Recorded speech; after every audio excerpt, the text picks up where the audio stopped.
Over on BBC One now, Peter Strauss stars in a powerful courtroom drama in which a judge finds himself on trial. Thursday on 2. Miss Summerson, in the mildest language, I adore you. Would you be so kind as to allow me to file a declaration? To make an offer?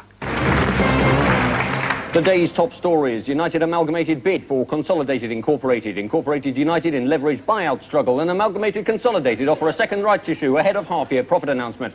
Later on, we'll be asking, who gives a toss? Knock me down with a feather, Trevor, Trevor. My name is Trevor Smith, and I'm licensed to work with all living species in the animal kingdom.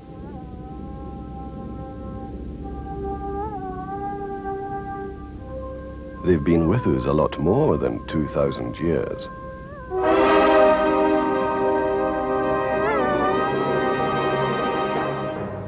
In Britain alone, 4 million are used every day. Thursday on 2. And now on BBC Two, Newsnight.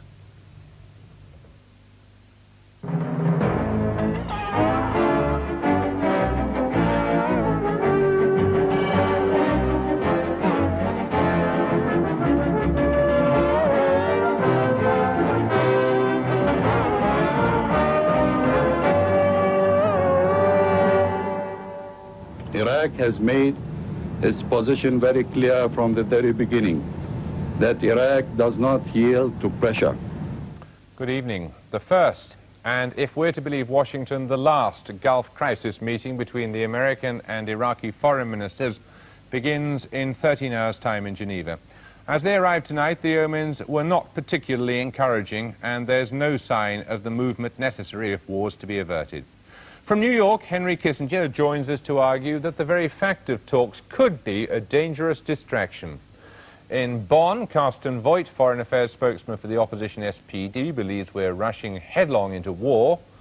In the Foreign Office, I've been speaking to Douglas Hurd about why we won't wait for sanctions to work, why he thinks it right to risk the lives of British servicemen, and how British forces may be back east of Suez for years to come. Here in Saudi Arabia, the Prime Minister turns up the heat on Iraq by telling his troops that while he hopes for peace, they must be ready for war. I've been talking to some of them and to their commander, who says he now has a plan of attack. And with the eyes of the world on the Gulf, there are worrying developments in the Soviet Union. Violence on the streets over whether Lithuania should go it alone, and the resignation of the Prime Minister. And another British rail crash. 40-year-old rolling stock, 1 dead, almost 250 injured. Tomorrow, according to President George Bush, represents the last chance to resolve the Gulf crisis short of war.